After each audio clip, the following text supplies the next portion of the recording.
My 10th class students, कैसे हैं आप? आई होप आप अच्छे से पढ़ाई कर रहे हो. सो let us start a new lecture, that is lecture number 8 part 2.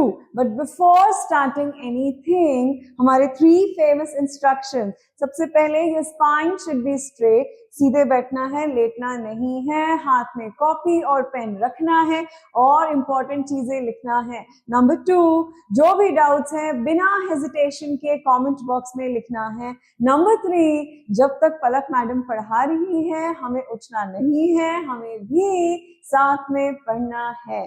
So let अस सी हमें क्या पढ़ना है. देखिए, पार्ट 1 में हम पढ़ चुके हैं रेस्पिरेशन क्या होता है. फिर हमने देखा था टाइप्स ऑफ रेस्पिरेशन. 2 तरीके के रेस्पिरेशन होते हैं. हाँ जी, क्या होते हैं? कमेंट बॉक्स में लिख के बता दो. 2 तरह के रेस्पिरेशंस होते हैं. एक होता है एरोबिक रेस्पिरेशन, एक होता है एनएरोबिक रेस्पिरेशन.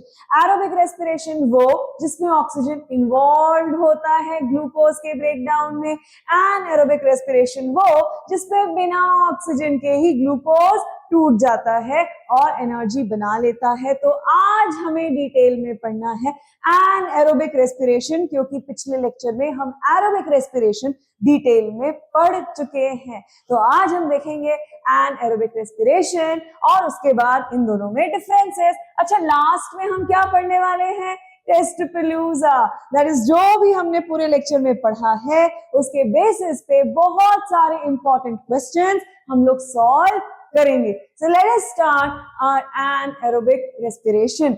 देखिए, जो एनएरोबिक रेस्पिरेशन होता है, मैंने आपको बताया कि बिना ऑक्सीजन के प्रेजेंस में ही ग्लूकोज टूट जाता है. लेकिन जब ग्लूकोज बिना ऑक्सीजन के प्रेजेंस में टूटता है तो वो पूरी तरह नहीं टूटता है. मतलब ग्लूकोज का ब्रेकडाउन या ग्लूकोज का कंबशन या ग्लूकोज का ऑक्सीडेशन कंप्लीट नहीं होता है, इनकम्प्लीट होता है. सो ऑक्सीजन के एब्सेंस में C6H12O6 यानी कि ग्लूकोज जब टूटेगा तो वो क्या बनाएगा, ये हम पूरे लेक्चर में देखेंगे. मगर जो एनर्जी बन रही है that is only 2 molecules of ATP. And में कितनी एनर्जी मिल रही है हमको? सिर्फ और सिर्फ 2 मॉलिक्यूल्स ऑफ ATP. और एरोबिक रेस्पिरेशन में कितनी मिल रही थी? 36 to 38 मॉलिक्यूल्स ऑफ ATP मिल रहा था. मतलब कितनी ज्यादा एनर्जी मिल रही थी एरोबिक रेस्पिरेशन में, क्योंकि वहां पे ग्लूकोज का कंप्लीट ब्रेकडाउन हुआ था ऑक्सीजन की वजह से. अब यहाँ ऑक्सीजन नहीं है तो ग्लूकोज पूरा नहीं टूट रहा है, इसीलिए हमको इतनी कम एनर्जी यानी कि केवल 2 मॉलिक्यूल्स ऑफ ATP ही दे पा रहा है. मगर इसके भी कुछ हमको स्टेप्स देखना है. और वो स्टेप्स क्या होते हैं, पहले अपन इसको पढ़ लेते हैं, डेफिनेशन देख लेते हैं एनएरोबिक रेस्पिरेशन की. It is an energy releasing metabolic process. ठीक है, एनर्जी रिलीज हो रही है वेयर इनकम्प्लीट ब्रेकडाउन. मैंने कहा ना, पूरी तरह से ग्लूकोज नहीं टूटता है, इनकम्प्लीट ब्रेकडाउन होता है. ब्रेकडाउन या फिर ऑक्सीडेशन या फिर कंबशन सेम है. So incomplete breakdown or oxidation of glucose occurs in the absence of oxygen, बिना ऑक्सीजन के, to produce थोड़ी सी एनर्जी.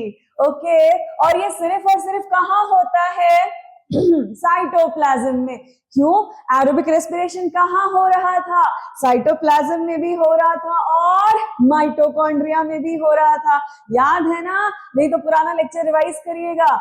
और ये कहाँ कहाँ होता है? एनएरोबिक रेस्पिरेशन किसमें होता है? RBCs में होता है, हमारी बॉडी के रेड ब्लड सेल्स में होता है, बैक्टीरिया में होता है, ईस्ट में होता है, ह्यूमन मसल सेल्स में होता है. ईस्ट क्या है? ये एक यूनिसेल्युलर फंगस है. फंगस पता है ना सबको?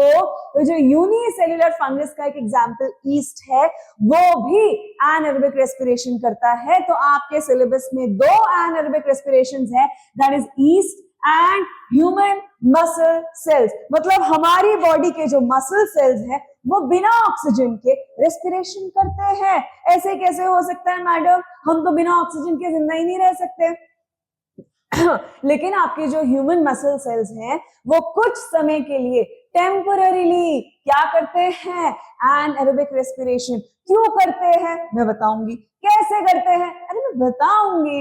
पहले हम लोग देखेंगे ईस्ट का एनाएरोबिक रेस्पिरेशन। देखिए जो ईस्ट होता है, जो उसका एनाएरोबिक रेस्पिरेशन होता है, उसका पहला स्टेप बिल्कुल वही है जो एरोबिक रेस्पिरेशन का था।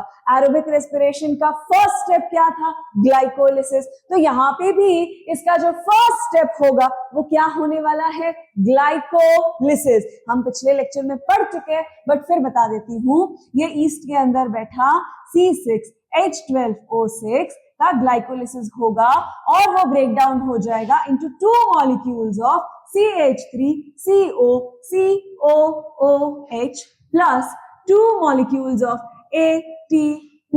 मैडम ये क्या लिख दिया, हमने लास्ट लेक्चर में पढ़ा है ये CH3COCOOH, ये आपने याद कर लिया है लास्ट लेक्चर में। इसका नाम होता है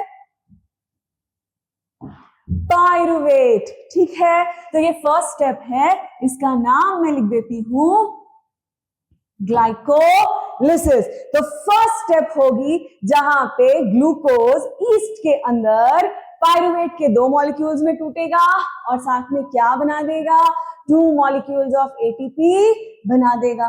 फर्स्ट स्टेप तो सेम थी मैडम, इसमें तो कोई अंतर ही नहीं था। सेकेंड स्टेप क्या होने वाली है, सेकेंड स्टेप जो होती है उसका नाम एरोबिक रेस्पिरेशन में था क्रेब्स साइकिल। यहाँ पे सेकेंड स्टेप का नाम क्रेब्स साइकिल नहीं है, यहाँ पर सेकेंड स्टेप का नाम है फर्मेंटेशन। क्या नाम है, फर्मेंटेशन। अब ये फर्मेंटेशन क्या होता है मैडम, अभी बता रही हूं। देखो ये जो पाइरुवेट था ना CH3COCOOH, ये पाइरुवेट के 2 मॉलिक्यूल्स थे। अब ये साइटोप्लाज्म के अंदर ही रहेंगे। देखो ये वाला जो ग्लाइकोलिसिस हुआ था ना ये कहाँ हुआ था, ये साइटोप्लाज्म के अंदर ही हुआ था।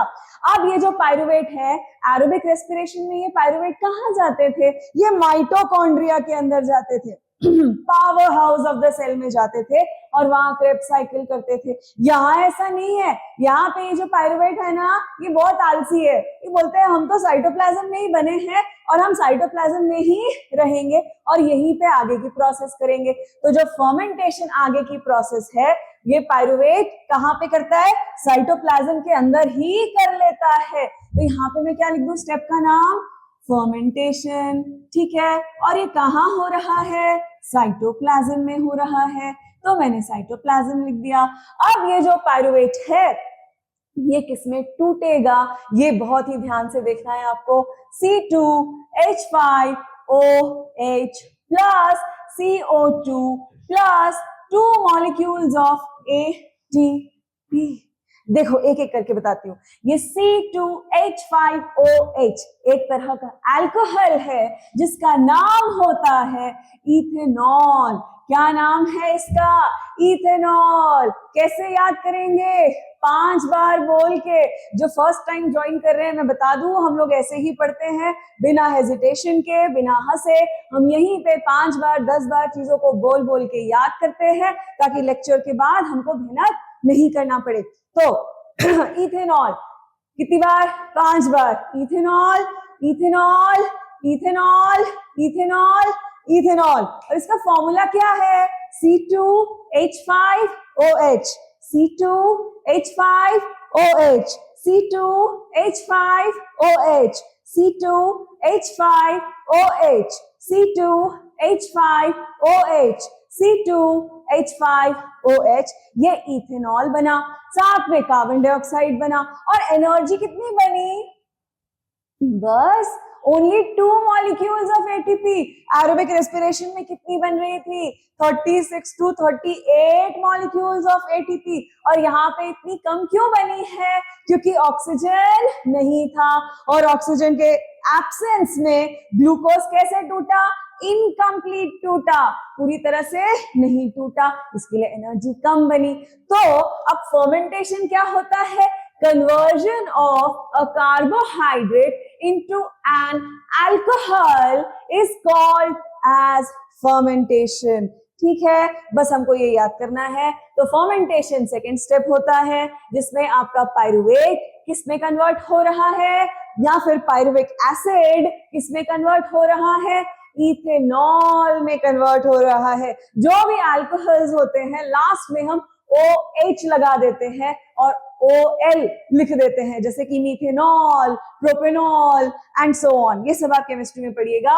तो आपकी जो सेकेंड स्टेप होती है एनाएरोबिक रेस्पिरेशन की ईस्ट के अंदर, उसका नाम है फर्मेंटेशन। और वो कहाँ होता है, साइटोप्लाज्म में। उसमें क्या होता है, ये 2 मॉलिक्यूल्स ऑफ पायरुवेट है जो ब्रेक डाउन करते हैं किसमें, इनटू इथेनॉल या फिर C2H5OH, साथ में कार्बन डाइऑक्साइड और साथ में थोड़ी सी energy, that is 2 molecules of ATP। तो ये हो गया आपका ईस्ट का एनाएरोबिक रेस्पिरेशन फिनिश। अब ध्यान से सुनना, एक सवाल आपसे पूछा जाता है कि जो ईस्ट है उनको बेवरेज वाली इंडस्ट्रीज में क्यों यूज करा जाता है। बेवरेजेस मतलब वो सारे ड्रिंक्स जिसमें अल्कोहल डलता है, तो बेवरेज इंडस्ट्रीज में ईस्ट का इस्तेमाल क्यों करा जाता है, क्योंकि जो ईस्ट है वो करता है एनाएरोबिक रेस्पिरेशन और आखिरी में एक कचरा बनाता है, दैट इज इथेनॉल। लेकिन उसके लिए वो कचरा है,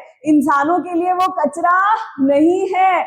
इंसान उसका कमर्शियल यूटिलाइजेशन करते हैं, उससे अल्कोहल वाली ड्रिंक्स बनाते हैं, उसको सेल करते हैं और क्या करते हैं, पैसे कमाते हैं। तो इसीलिए हम ईस्ट को बोलते हैं कि भाई तू बस बैठ और सांस ले, तुम रेस्पिरेशन करोगे कौन सा वाला, एनाएरोबिक, और फिर फर्मेंटेशन के बाद क्या बना के दे दोगे हमको, इथेनॉल, और वो इथेनॉल से हम अल्कोहलिक ड्रिंक्स बनाएंगे और बेवरेज इंडस्ट्रीज को चलाएंगे। समझ में आया? तो इसको हम पढ़ लेते हैं। अब देखिएगा, एनाएरोबिक रेस्पिरेशन इन ईस्ट, इसकी 2 स्टेप्स होती है।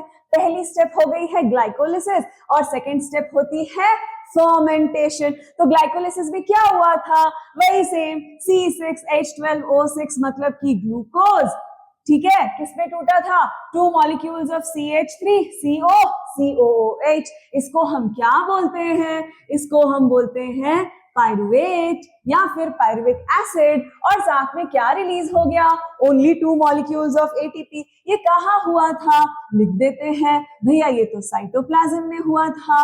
इसके बाद सेकंड स्टेप होती है फर्मेंटेशन, जो साइटोप्लाज्म में ही होती है, क्योंकि पायरुवेट होते हैं यहाँ के आलसी। ये बोलते हैं हम साइटोप्लाज्म में ही बैठकर टूटेंगे और क्या बनाएंगे, साइटोप्लाज्म में बैठ के हम आपके लिए, इंसानों के लिए बना देंगे C2H5OH which is also called as ethanol, और साथ में रिलीज कर देंगे कार्बन डाइऑक्साइड और आखिरी में बना लेंगे केवल थोड़ी सी 2 मॉलिक्यूल्स ऑफ ATP वाली एनर्जी। ये हो गया आपका ईस्ट का एनाएरोबिक रेस्पिरेशन कंप्लीट। इसको हमको स्टेटमेंट फॉर्म में भी देखना है, तो देख लेते हैं। इन ग्लाइकोलिसिस वही सेम स्टेप है जो हमने एरोबिक रेस्पिरेशन में करा था। 1 glucose molecule breaks down into, किसमें टूटता है, 2 मॉलिक्यूल्स ऑफ पायरुवेट और पायरुविक एसिड।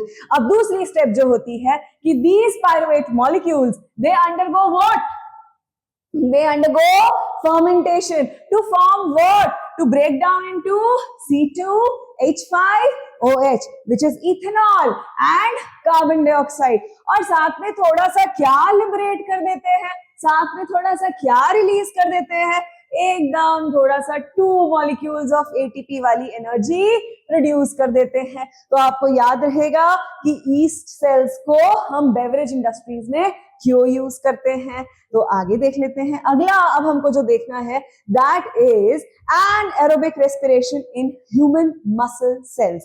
ठीक है, पहले तो हम देख लेते हैं कि human muscle cells anaerobic respiration मतलब हमारी बॉडी के जो मसल सेल्स हैं वो कुछ समय के लिए एनाएरोबिक रेस्पिरेशन कैसे करते हैं, पहले हम ये देखेंगे। और फिर सेकंड क्वेश्चन हमारा है कि ये क्यों करते हैं। तो पहले हम फर्स्ट सवाल देखेंगे कि मसल सेल्स में जो एनाएरोबिक रेस्पिरेशन होता है उसका फर्स्ट स्टेप क्या है, सेम है जो हमने ईस्ट में देखा था, जो हमने एरोबिक रेस्पिरेशन में देखा था, दैट इज ग्लाइकोलिसिस मतलब ग्लूकोज का टूटना। क्या होता है वो, देखो जी, C6 H12 O6, ये हमारे मसल सेल्स के अंदर ग्लूकोज बैठा हुआ था। किस फॉर्म में बैठा था?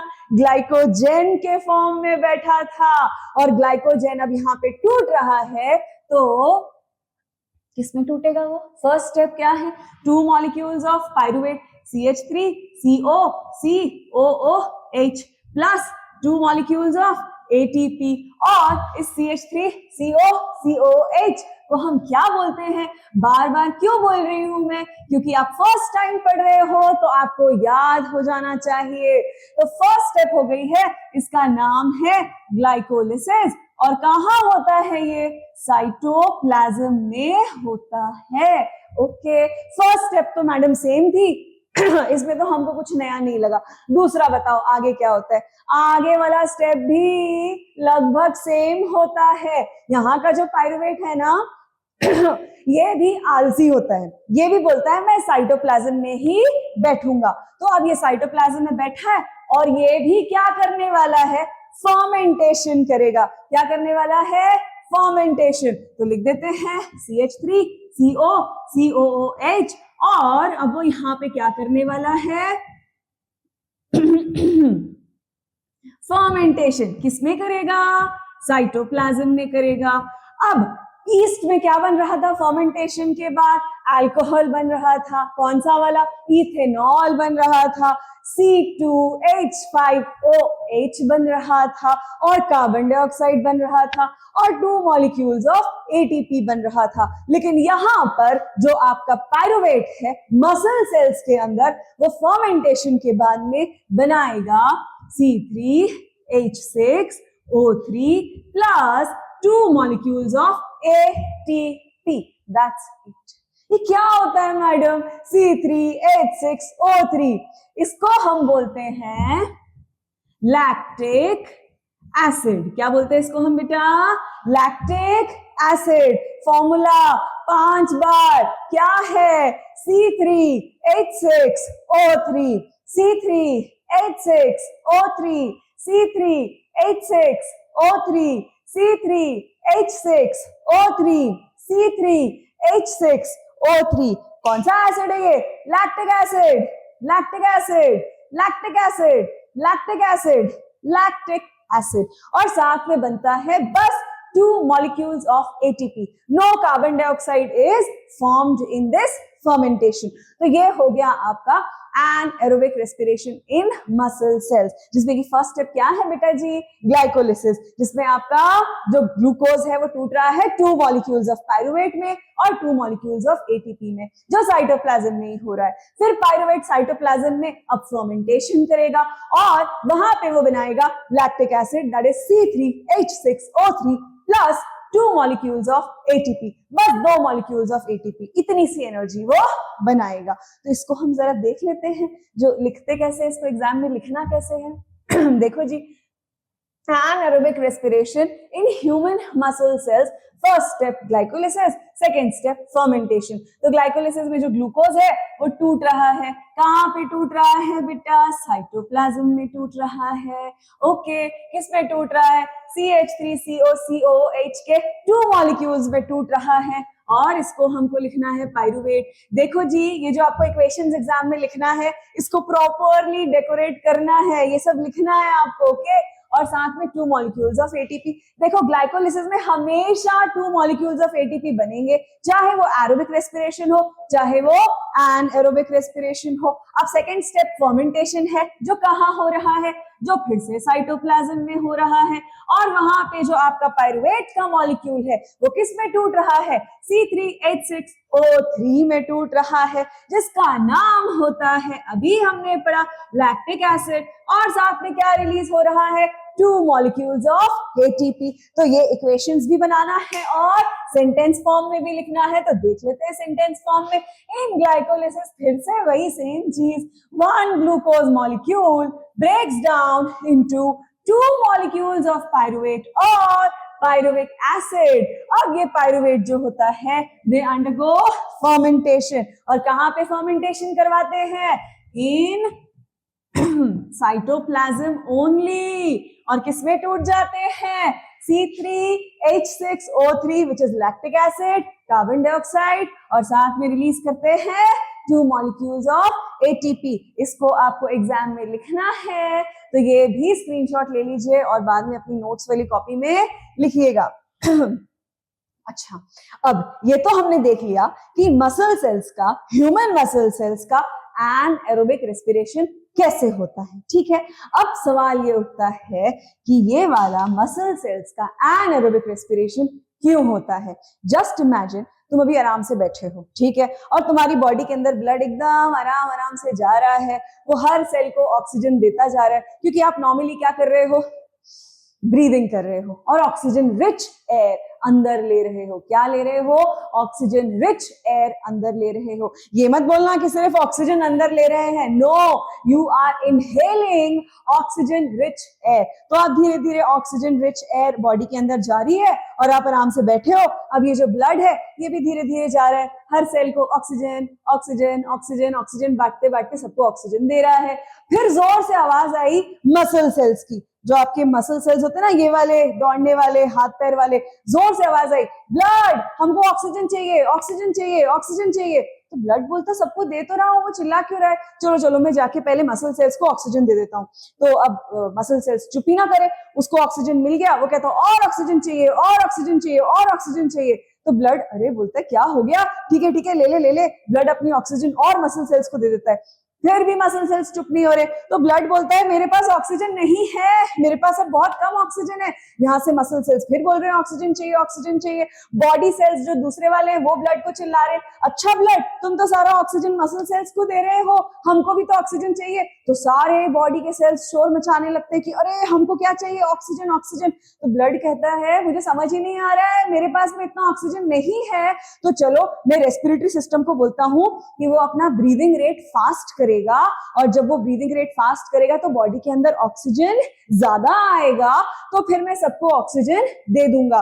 तो जब तक ब्लड को ये समझ में आया कि मेरे पास में ऑक्सीजन की कमी हो गई है और बॉडी के सारे सेल्स स्पेशली मसल सेल्स बहुत जोर जोर से चिल्ला रहे हैं कि हमको ऑक्सीजन चाहिए, और वो रेस्पिरेटरी सिस्टम के पास में जाके बोलता है कि ब्रीदिंग रेट बढ़ाओ ताकि बॉडी में ऑक्सीजन ज्यादा आ जाए, ये पूरा प्रोसेस होने में हमारे मसल सेल्स बिना ऑक्सीजन के सर्वाइव नहीं कर सकते। उनको ऑक्सीजन चाहिए क्योंकि उनको एनर्जी प्रोड्यूस करना है। उनको एनर्जी क्यों प्रोड्यूस करना है, क्योंकि सडनली आपने तेज तेज दौड़ना स्टार्ट कर दिया था या आपने कोई फिजिकल एक्टिविटी स्टार्ट कर दी थी, तो मसल सेल्स तो बोल रहे हैं कि नहीं, ये बॉडी तो भागती जा रही है, ये बॉडी तो फिजिकल एग्जॉर्शन कर रही है, इसको तो मुझे एनर्जी देना ही पड़ेगी। तो मेरे पास ऑक्सीजन आएगा, मैं ग्लूकोज को तोड़कर इसको एनर्जी देता जाऊंगा। लेकिन अभी टेम्परेरीली मेरे पास में मसल सेल्स बोलते हैं कि टेम्परेरीली मेरे पास में अभी क्या नहीं आ रहा है, ऑक्सीजन नहीं आ रहा है, लेकिन मैं एनर्जी देना बंद नहीं करूंगा, तो चलो मैं थोड़ी देर के लिए एनाएरोबिक रेस्पिरेशन कर लेता हूं, यानी कि बिना ऑक्सीजन के भी मैं थोड़ी देर अपने ग्लूकोज को तोड़ता हूं और एनर्जी बना के किसको दे देता हूं, मसल सेल्स को दे देता हूं, ताकि वो काम करती रहे। तो वो टेम्पररीली कुछ समय के लिए हमारे मसल सेल्स क्या कर लेते हैं, एनाएरोबिक रेस्पिरेशन कर लेते हैं। अब ये जब एनाएरोबिक रेस्पिरेशन करते हैं तो हमारे मसल सेल्स को ना थोड़ा सा गुस्सा तो आ जाता है, वो बोलता है कि ठीक है टेम्पररीली थोड़ी देर के लिए मैंने एनाएरोबिक रेस्पिरेशन तो कर लिया, लेकिन मैं अब ज्यादा एनर्जी नहीं बना के दे सकता हूँ, क्योंकि एनाएरोबिक रेस्पिरेशन में तो आपको पता है कि केवल 2 molecules of ATP he energy बन रही है। तो मेरी नाक कट गई है, तो अब मैं यहाँ पे एक और एसिड बनाऊंगा और वो एसिड का नाम है लैक्टिक एसिड। फिर ये लैक्टिक एसिड जो है ये बॉडी के सारे जॉइंट्स में जा जाके बैठ जाएगा और फिर हमको होगा बहुत जोर से दर्द, फिर हमको यहाँ पे भी क्रैम्प्स आएंगे, इधर भी क्रैम्प्स आएंगे। तो अब समझ में आया हमको क्रैम्प्स क्यों आते हैं, मसल क्रैम्प्स क्यों आते हैं, क्योंकि जब हम बहुत ज्यादा फिजिकल एक्सर्शन कर लेते हैं तो हमारी बॉडी के अंदर टेम्पररीली ऑक्सीजन की कमी हो जाती है, तो हमारे मसल सेल्स उस समय के लिए एनाएरोबिक रेस्पिरेशन करते हैं और बना लेते हैं डेंजरस वाला लैक्टिक एसिड। फिर वो लैक्टिक एसिड आपके जॉइंट्स में इधर इधर अंदर जाके बैठ जाता है और फिर वो लैक्टिक एसिड से हमको होता है ढेर सारा दर्द। और उसके बाद में फिर हमको क्या बोलती है हमारी मम्मा कि जाओ गर्म पानी में नहा लो, हॉट वाटर बाथ ले लो या फिर मसाज कर लो। मसाज करने से भी हमको रिलैक्स रिलीव्ड फील होता है। ऐसा क्यों होता है? क्योंकि अब आप जब रेस्ट कर रहे हो तो आपकी बॉडी के अंदर ऑक्सीजन सफिशिएंट है। अब जो ब्लड सर्कुलेशन बढ़ेगा, जब आप मसाज करते हो, जब आप हॉट वाटर बाथ लेते हो, गर्म पानी से नहाते हो, तो आपकी बॉडी के अंदर ब्लड सर्कुलेशन बढ़ता है। और जब ये ब्लड सर्कुलेशन बढ़ेगा तो अब जो ब्लड आ रहा है वो लेके आ रहा है ऑक्सीजन। अब वो जो ऑक्सीजन आ रही है वो चुन चुन के सारे लैक्टिक एसिड को तोड़ देगी और जब लैक्टिक एसिड टूटेगा तो दर्द गायब हो जाएगा। लैक्टिक एसिड कैसे टूटता है? C3H6O3 इसको ऑक्सीजन तोड़ देता है। किसमें तोड़ता है? वाटर में तोड़ देता है।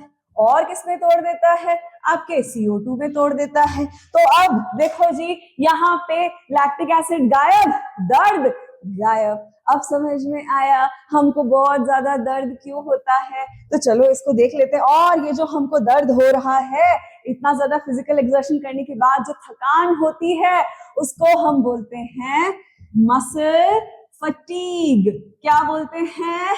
Muscle fatigue. नया वर्ड है, muscle fatigue, muscle fatigue, muscle fatigue, muscle fatigue, muscle fatigue. ठीक है, आगे बढ़ते हैं। यहाँ पे लिखा है व्हाट इज मसल फटीग। हमको तो मैडम ने भी पढ़ा दिया, लेकिन एग्जाम में जो लिखना है वो भी देख लेते हैं, इंग्लिश में पढ़ लेते हैं। ड्यूरिंग विगरस मस्कुलर एक्टिविटी, जो आप भयंकर फिजिकल एक्टिविटी कर रहे हो, एक्सर्शन कर रहे हो, there is a lack of oxygen supply to the body cells. हमारे बॉडी सेल्स के पास में कुछ समय के लिए ऑक्सीजन का सप्लाई कैसा हो जाता है? कम हो जाता है। As a result muscles perform anaerobic respiration. Muscles क्या परफॉर्म करते हैं? एनाएरोबिक रेस्पिरेशन परफॉर्म करते हैं, मगर टेम्परेरीली, जीवन भर नहीं, ओनली टेम्परेरीली, कुछ समय के लिए। और क्या बना लेते हैं? Lactic acid. और फिर वो कहाँ डिपॉजिट हो जाता है? It gets deposited in our muscle cells and joints. और फिर उससे हमें क्या होता है? उससे हमें होता है क्रैम्प्स। ओके, ठीक है। फिर क्रैम्प्स का ट्रीटमेंट क्या है? अभी हमने बताया दो चीजें, एक होता है हॉट वाटर बाथ, गर्म पानी से नहा लो और मसाज कर लो, जो आप अपनी मम्मा से सेवा करवाते हो, मम्मी हाथ दुख रहा है, पैर दुख रहा है, दबा दो। तो ये इन सब से क्या होता है? They increase the blood circulation. Blood circulation बढ़ जाता है और अब जो ब्लड आ रहा है इट ब्रिंग्स सफिशिएंट ऑक्सीजन कहाँ पे? To the muscles and joints. और फिर ये ऑक्सीजन चुन चुन के लैक्टिक एसिड का सफाया करती है।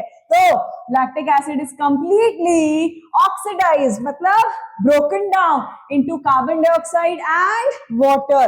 लैक्टिक एसिड गायब, दर्द गायब। समझ में आया क्या? Okay, so we are done with this lecture. अब आ गया है टाइम टेस्ट पलूजा का, तो देखते हैं आपको कितना समझ में आया है। सबसे पहले पहला सवाल, anaerobic respiration in yeast produces what? It produces lactic acid? No, ये तो मसल सेल प्रोड्यूस करता है। इथेनॉल एंड कार्बन डाइऑक्साइड, हाँ, और साथ में एनर्जी भी। कितनी? Only 2 molecules of ATP, carbon dioxide and water. सिर्फ कार्बन डाइऑक्साइड, वाटर तो प्रोड्यूस नहीं होता। Glucose and oxygen? No, glucose को तो वो तोड़ता है। तो सही जवाब हो गया आपका ethanol and carbon dioxide, which is option B. अगला, during anaerobic respiration in muscles, the partial breakdown of glucose, glucose अधूरा टूटता है। anaerobic respiration में ग्लूकोज तो पूरा टूटता ही नहीं है, हमको पता है। so it produces what? ethanol? no, ethanol कौन प्रोड्यूस करता है? yeast प्रोड्यूस करता है। see, it's not yeast, YEAST। देखो, इसको हम क्या प्रोनाउंस करते हैं? yeast। no, it is east. Okay, तो ये ईस्ट में क्या प्रोड्यूस होता है आपका? ईस्ट में आपका क्या प्रोड्यूस होता है? इथेनॉल। लेकिन उन्होंने पूछा है कि मसल सेल्स क्या प्रोड्यूस करेंगी, तो वो प्रोड्यूस करती है लैक्टिक एसिड। बिल्कुल सही। पायरुविक एसिड ओनली नहीं, पायरुविक एसिड फिर फर्मेंटेशन करता है और बनाता है लैक्टिक एसिड, तो ओनली नहीं लिखना था इनको, तो ये भी गलत हो गया। स्टार्च, नो, स्टार्च तो यहाँ पे होता ही नहीं है, स्टार्च थोड़ी है इधर, ग्लूकोज टूटता है किसमें, लैक्टिक एसिड में। आगे बढ़ते हैं। In which of the following processes, in which of the following process carbon dioxide is release. Carbon dioxide किस में रिलीज होता है, ग्लाइकोलिसिस में। ग्लाइकोलिसिस का स्टेप क्या था, जो C6H12O6 था वो ब्रेक डाउन कर रहा है किसमें, 2 molecules of CH3CO COOH plus 2 molecules of ATP। तो यहाँ पे तो हमको कोई कार्बन डाइऑक्साइड दिख ही नहीं रहा है, तो ये तो गलत हो गया। फोटोसिंथेसिस में कार्बन डाइऑक्साइड रिलीज होता है क्या, गलत। कार्बन डाइऑक्साइड तो अंदर आता है और ऑक्सीजन बाहर रिलीज होता है। अब और कार्बन डाइऑक्साइड कहाँ रिलीज होता है, अल्कोहल फर्मेंटेशन। फर्मेंटेशन वो भी कौन सा वाला, अल्कोहल। अल्कोहलिक फर्मेंटेशन मतलब जो इथेनॉल बन रहा था ईस्ट के अंदर, उसी को ही हम क्या बोलते हैं, याद नहीं है वो स्टेप, CH3CO COOH। वो जब टूटता है, फर्मेंटेशन करता है साइटोप्लाज्म में, तो वो क्या बना लेता है, वो बना लेता है C2H5OH plus CO2 plus 2 molecules of ATP। तो यहाँ पे क्या रिलीज हो गया, यहाँ पे रिलीज हो गया CO2, मतलब कि सही जवाब अल्कोहल फर्मेंटेशन है। फिर बोला lactic acid fermentation. Lactic acid fermentation मतलब जहां पे लैक्टिक एसिड बन रहा है, तो लैक्टिक एसिड फर्मेंटेशन में क्या होता है, लैक्टिक एसिड फर्मेंटेशन में आपको दिखा देती हूँ। जो लैक्टिक एसिड फर्मेंटेशन होता है उसमें बनता है ये जो पायरुवेट टूटेगा C3H6O3 में, और साथ में बनाएगा सिर्फ 2 मॉलिक्यूल्स ऑफ ATP। क्या यहाँ पे हमको कहीं पे कार्बन डाइऑक्साइड दिख रहा है, नहीं दिख रहा है, इसके लिए ये भी गलत हो गया। तो सही जवाब होगा आपका अल्कोहलिक फर्मेंटेशन। ठीक है, आगे बढ़ते हैं। Krebs cycle is the characteristic feature of, anaerobic में तो नहीं होता है, तो ऑब्वियसली एरोबिक रेस्पिरेशन में होगा। अब इन्होंने बोला है यूकैरियोट्स, यूकैरियोट्स और प्रोकैरियोट्स। अब मैंने यूकैरियोट्स तो आपको बता दिया कि जिसके अंदर प्रॉपर डेवलप्ड न्यूक्लियस प्रेजेंट होता है। प्रोकैरियोट्स, अब देखो प्रो मतलब होता है प्रिमिटिव, प्रिमिटिव मतलब पुराना यानी कि अंडर डेवलप्ड, और कैरियोट शब्द आया है न्यूक्लियस से, तो इसको हम बोलेंगे न्यूक्लियस। ठीक है, मतलब यूकैरियोट्स जिनके पास में वेल डेवलप्ड न्यूक्लियस है, प्रोकैरियोट्स जिनके पास में वेल डेवलप्ड न्यूक्लियस नहीं है। एक और डिफरेंस होता है कि जो यूकैरियोट्स हैं उनके पास ऐसे सेल ऑर्गेनेल्स होते हैं जिनके पास खुद की डबल मेम्ब्रेन भी होती है, सिंगल मेम्ब्रेन भी होती है, और वो सेल ऑर्गेनेल्स भी होते हैं जो बिना मेम्ब्रेन के होते हैं, यानी कि मेम्ब्रेन लेस सेल ऑर्गेनेल्स भी होते हैं। और प्रोकैरियोट्स के पास सिर्फ और सिर्फ वही सेल ऑर्गेनेल्स प्रेजेंट होंगे जो मेम्ब्रेन लेस हैं, जिनके पास में खुद की मेम्ब्रेन नहीं है। तो अब देखो जी, क्रेब्स साइकिल कहाँ होता है, क्रेब्स साइकिल तो माइटोकॉन्ड्रिया के अंदर होता है। Krebs cycle is the characteristic feature of, ये सिर्फ और सिर्फ किस में होगा, यूकैरियोट्स में होगा, प्रोकैरियोट्स में नहीं होगा। तो यूकैरियोट, फिर बोथ ए एंड बी गलत, बी में तो नहीं होगा, तो सी ऑप्शन भी गलत हो गया। All respiratory pathways, all respiratory pathways मतलब ये बोल रहे हैं एरोबिक रेस्पिरेशन में भी होगा, एनारोबिक रेस्पिरेशन में भी क्रेब्स साइकिल होगा, तो ये भी गलत है क्योंकि वो सिर्फ और सिर्फ एरोबिक रेस्पिरेशन में होता है। तो सही जवाब क्या हुआ, यूकैरियोट्स जिनके अंदर माइटोकॉन्ड्रिया होता है और वहां पे क्रेब्स साइकिल होगा। तो आगे बढ़ते हैं, अगला सवाल, anaerobic respiration occurs in the absence of which gas? Obviously in the absence of oxygen. सही जवाब C।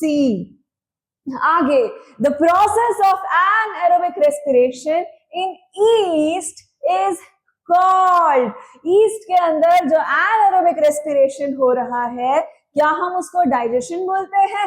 नहीं। क्या हम उसको फर्मेंटेशन बोलते हैं? बिल्कुल सही।